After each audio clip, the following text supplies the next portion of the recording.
शांति। आज 5 जुलाई 2022 है और आज प्यारे बाबा के साकार रूप से चले हुए मधुर महावाक्यों को स्पष्ट करेंगी आदरणीय आशा दीदी। ओम शांति दीदी। ओम शांति। बाबा ने कहा, मीठे बच्चे, अमृत वेले उठ, बाप की याद का घृत रोज डालो तो आत्मा रूपी ज्योति सदा जगी रहेगी। ये बाबा हम बच्चों को, हमारा दिया तो जग गया है लेकिन दिए में लौ बनी रहे, उसके लिए क्या ज़रूरत है? घी की डालते हैं जिससे कि लौ जो है वो जगती रहती है। इसलिए बाबा कहता है ये जो घी है वो आप अमृत वेले में डालो, सवेरे डालो तो सारा दिन वो याद बनी रहेगी। प्रश्न है, कौन सा एक कर्तव्य बच्चों का है, बाप का नहीं? बच्चे कहते हैं, बाबा फलाने संबंधी की बुद्धि का ताला खोलो। बाबा कहते हैं ये धंधा मेरा नहीं है। ये तो तुम बच्चों का कर्तव्य है। तुम्हारी बुद्धि का ताला खुला है तो तुम औरों का भी ताला खोल स्वर्ग में चलने के लायक बनाओ, अर्थात सबको मुक्ति और जीवन मुक्ति की राह बताओ। बाबा ने हमारी बुद्धि का ताला खोला तो बाबा औरों का भी खोल सकता है, ऐसा नहीं खोल सकता है। लेकिन बाबा बच्चों को भीति देते हैं, बाबा बच्चों को इनकरेज करते हैं कि आप अपने लाइफस्टाइल को इतना अच्छा बनाओ, इतना जीवन अच्छा बनाओ जो आपको इसको देख करके अगला व्यक्ति प्रेरित हो। गीत है, जाग सजनिया जाग, तुम जगे हुए बच्चे बैठे हो, फिर औरों को जगाना है, अज्ञान नींद से जगाना है। तुम जागे हो सो भी नंबरवार, क्योंकि घड़ी घड़ी भूल जाते हो। जगाने वाला कहते हैं, सजनिया भूल न जाओ, ये याद का घृत है। मनुष्य मरते हैं तो दीवे में घृत डालते रहते हैं कि दीवा बुझ न जाए। बाप कहते हैं, बच्चे याद करते रहो। फिर बाबा ने हम बच्चों को कहा कि सतयुग से त्रेता तक जगता रहेगा हमारा जो दीवा है, इसको दीपमाला कहते हैं। रुद्रमाला और दीपमाला बात एक ही है। तो बाबा ने आज रुद्रमाला और दीपमाला एक का, इसे स्पष्ट करें। आत्मा ज्योति स्वरूप है ना, आत्मा ज्योति बिंदु है, ज्योति स्वरूप है, इसलिए बाबा ने उसको रुद्रमाला यानी आत्माओं की माला है, और दीपमाला भी बाबा ने ज्योति बिंदु आत्माओं की माला कही है। तुम असल में रुद्रमाला के मोती हो ना, अर्थात निर्वाण धाम में रहने वाले हो। उसे शिव बाबा का धाम रुद्र धाम भी कहते हैं। बच्चे जानते हैं बाबा के पास हमें जाना है, याद से दीपक जगता जाएगा। ये श्री अर्थात श्रेष्ठ मत मिलती है, गाया हुआ भी है, श्रीमत मिली थी तो श्रेष्ठ सत्य धर्म की स्थापना हुई थी। अब तुम्हारा बड़ा झुंड है, नंबरवार जितना जागते हैं उतना जगा सकते हैं। दीवे को जगाने के लिए सवेरे उठना पड़ता है, घृत डालना पड़ता है, इसमें कोई तकलीफ नहीं है। बाप को याद करना, यही घृत डालते रहना है, आत्मा पावन होती रहती है। अब बाप को याद करने से ज्योत जगेगी और विकर्म विनाश होंगे। अभी आत्मा पर अज्ञान का परछाया पड़ा हुआ है। फिर बाबा ने कहा कि बाप ही सबसे बड़ा सर्जन भी है। कोई स्थूल दवाई आदि डालने के लिए नहीं देते, सिर्फ कहते हैं मामेकम याद करो। इस याद में सब दवाइयाँ आ जाती हैं। याद से ही तंदुरुस्त बन जाते हैं भविष्य जन्म जन्मांतर के लिए। फिर बाबा ने कहा कि पवित्रता को ही महावीरता कहा जाता है। इससे आयु भी बहुत बड़ी हो जाती है, बाप की याद से ताकत मिल जाती है। बाप समझाते हैं तुमको पवित्र दुनिया का मालिक बनना है तो ये अंतिम जन्म पवित्र बनो। बाबा ने फाउंडेशन डाली है पवित्रता के आधार से, पवित्रता ही फाउंडेशन है। और बाबा कहता है पवित्रता महावीरता है। क्यों महावीरता कहता है? क्योंकि सन्यासी ने तो कहा आग और कपूस इकट्ठे नहीं रह सकते हैं, लेकिन बाबा ने वो ज्ञान दिया है, नॉलेज दी है, समझ दी है, उससे उसकी धारणा से पवित्रता की धारणा सहज है। महावीर कहता है। बाबा ने कहा कि तुम जानते हो इस संन्यास से प्राप्ति बहुत भारी है। उनको तो कुछ भी पता नहीं कि हमें मुक्ति मिलेगी व क्या होगा। पुनर्जन्म में तो उनको आना ही है। तुमको तो इस मृत्यु लोक में आना ही नहीं है। तुमको जाना है अमरपुरी में। फर्क हो गया ना। फिर बाबा ने कहा कि तुम बच्चों को इस मृत्यु लोक से जाना है अमर लोक में, इसलिए मेहनत करनी पड़ती है, जिस मेहनत से वो डरते हैं। बाबा कहते हैं अमर लोक में जाने के लिए तो मेहनत है ना, सिर्फ हम मुक्ति धाम में चले जाएं उसके लिए कोई मेहनत नहीं है, लेकिन अमर लोक में जाने के लिए हमको अपने संस्कारों का परिवर्तन करना पड़ता है। तुम तो राजाई में ऊंच पद पाने के लिए पुरुषार्थ करते हो। इसमें पुरुषार्थ पूरा करना है, आशीर्वाद व कृपा की बात ही नहीं।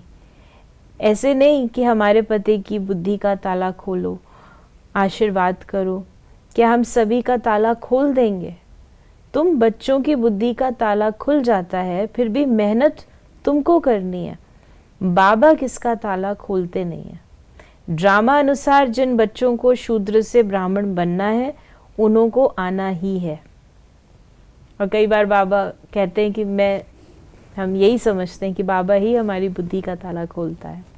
तो इसको बाबा कहते हैं ना, एक मुरली में बाबा ने कहा था कि मैं बच्चों को कोई उंगली पकड़ करके स्वर्ग में नहीं ले आता हूँ, मैं तुम्हें रास्ता दिखा देता हूँ। वही बाबा आकर के ज्ञान देते हैं। तो जो आत्मा स्वर्ग में जाने योग्य होती है वो ऑटोमेटिकली आ जाती है, जैसे निशानी मिलती है और हम अब पहचान लेते हैं। फिर बाबा ने कहा कि तुम्हारी मेहनत से ऑटोमेटिकली तुमको ही ऊंच पद मिलता है। हर एक अपनी राजधानी को संभालते हो। तुमको मदद देने वाला एक ही बेहद का बाप है। तो जो बाबा कह रहे हैं हर एक अपनी राजधानी को संभालते हो, ये फ्यूचर की राजधानी है या अभी की? अभी तो राजधानी नहीं है, फ्यूचर यानी अनेक राजधानियां होंगी। छोटे छोटे तो होती है ना, बड़ा राजा होता है, फिर सल्तनत तो छोटी छोटी होती है ना। फिर बाबा ने कहा कि यहाँ बाबा मंत्र कोई और देने वाला नहीं है। बाप एक ही मंत्र देते हैं, मैं तुम्हारा निराकार बाप हूँ, तुम्हारा टीचर भी हूँ, पतित पावन गुरु भी हूँ तो निराकार, ये भी निश्चय चाहिए। राजयोग से हमको महाराजा महारानी बनाते हैं, बेहद का वर्षा देते हैं। 100% संपत्तिवान भव, आयुष्मान भव। बाबा कितने वरदान देते हैं, संपत्तिवान भव, आयुष्मान भव, हेल्थ भी अच्छी रहे, निरोगी काया भी रहे, कितने वरदान देते हैं। बाबा ने कहा पुत्रवान भव, तुम्हारा कुल चलता है। तुम जानते हो वहाँ विकार हो नहीं सकता। आत्मा को अपनी नॉलेज है। हम अभी जाकर बच्चा बनेंगे, फिर जवान हो बूढ़े बनेंगे, फिर दूसरा शरीर लेंगे।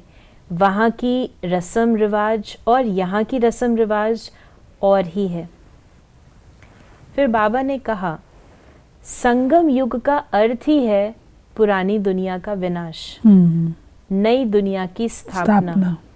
इसलिए इसको ऑस्पिशियस, कल्याणकारी संगम युग कहा जाता है। संगम युग को भूलने से अपनी राजधानी को भूल जाते हैं। फिर बाबा ने हम बच्चों को कहा कि बाबा कहते हैं अगर संगम की विस्मृति है तो वो नशा अपनी राजधानी का नहीं रहेगा। तो हमको संगम को स्मृति में रखना है कि ये मेरा विनाशकारी, ये कलयुगी दुनिया विनाश हो रही है और नई सतयुगी दुनिया आ रही है, तो वो नशा कायम रहे। बल प्रदर्शनी में हजारों आते हैं, परंतु ये किसको भी समझ में नहीं आता कि तुमको निराकार परमपिता परमात्मा पढ़ाते हैं। कहते हैं ये सब बात हमको समझ में नहीं आती, निराकार कैसे पढ़ाएंगे। अच्छा हम आकर समझेंगे, कह कर फिर आएंगे नहीं। फिर बाबा ने हम बच्चों को कहा, बाप समझाते हैं तुमको भक्तों को समझाना सहज होगा। तुम सर्वव्यापी कहते हो तो पूछते क्यों हो? ये तो जड़ है, तुम तो चैतन्य हो, तुम बड़े हो गए ना। समझाना है बेहद का बाप तो एक ही है, उनकी ही महिमा है। वो मनुष्य सृष्टि का बीज रूप पतित पावन है। शिव बाबा की महिमा अपरम अपार है। बीज रूप है, रचयिता है, सृष्टि का अधिष्ठाता है, त्रिकालदर्शी है आदि। तुम जानते हो ये ज्ञान बहुत सहज है, परंतु विघ्न पड़ते रहते हैं। मित्र संबंधी आदि सब विघ्न डालते हैं। हम इनको इस तरफ खींचते हैं, वो फिर उस तरफ खींचते हैं। बड़ी जंजीरें हैं। बाप समझाते हैं ये कैसे हो सकता है। शिव बाबा तो ज्ञान का सागर, सुख का सागर, कुछ तो किया होगा ना। स्वर्ग स्थापन करने वाला है। सिर्फ कहता हूँ मेरे को याद करो। बाबा ने कहा बहुतों से कृष्ण तो कह ना सके, समझाने के लिए बड़ी मेहनत चाहिए, थकना नहीं है। बहुतों से मेहनत पहुंचती नहीं है, बहाने बहुत लगाते हैं। बाबा कोई तकलीफ नहीं देते। भल बच्चों को संभालो, भोजन बनाओ, सिर्फ शिव बाबा की याद में रहो। अच्छा दिन में टाइम नहीं मिलता है, अमृत वेले तो याद करो। बाबा ने हमको जो ज्ञान दिया वो बहुत सहज दिया है, और बाबा कहता है कि उसको आप सारे दिन में कभी भी अप्लाई कर सकते हो, कहाँ भी कर सकते हो। बाबा ने कहा कि सवेरे सोना सवेरे उठना। अभी तुम अक्लमंद बनते हो, सारा चक्र बुद्धि में है, तुम्हें कोई भी दुख नहीं मिल सकता। कितना तुम शाहों का शाह बन जाते हो, पैसे की भी कोई तकलीफ नहीं होती और हेल्दी भी बनते हो। ये सब गुण तुम शिव बाबा से पाते हो। तो सवेरे उठकर बाप को याद करना बड़ा अच्छा है। याद को बढ़ाते रहो। इस प्रकार बाबा ने आज हमें विशेष याद की यात्रा और सुबह उठने पर भी इशारे दिए। फिर बाबा ने आज हम बच्चों को वरदान दिया, हर सेकंड, हर कदम श्रीमत पर एक्यूरेट चलने वाले ईमानदार वफादार भव। हर कर्म में श्रीमत के इशारे प्रमाण चलने वाली आत्मा को ही ऑनेस्ट अर्थात ईमानदार और वफादार कहा जाता है। ब्राह्मण जन्म मिलते ही दिव्य बुद्धि में बाप दादा ने जो श्रीमत भर दी है, ऑनेस्ट आत्मा हर सेकंड हर कदम उसी प्रमाण एक्यूरेट चलती रहती है। जैसे साइंस की शक्ति द्वारा कई चीज़ें इशारे से ऑटोमेटिक चलती हैं, चलाना नहीं पड़ता। चाहे लाइट द्वारा, चाहे वाइब्रेशन द्वारा स्विच ऑन किया और चलता रहता है। ऐसे ही ऑनेस्ट आत्मा साइलेंस की शक्ति द्वारा सदा और स्वतः चलते रहते हैं। साइलेंस की शक्ति। और स्लोगन है, जहाँ चिंता है वहाँ चैन नहीं हो सकता है। तो ये थे बाबा के आज के मधुर महावाक्यों का स्पष्टीकरण। यदि आपको कोई भी प्रश्न पूछना है प्रश्नोत्तरी के माध्यम से, तो आप मैसेज या व्हाट्सएप कर सकते हैं 8826599309 पर। ओम शांति।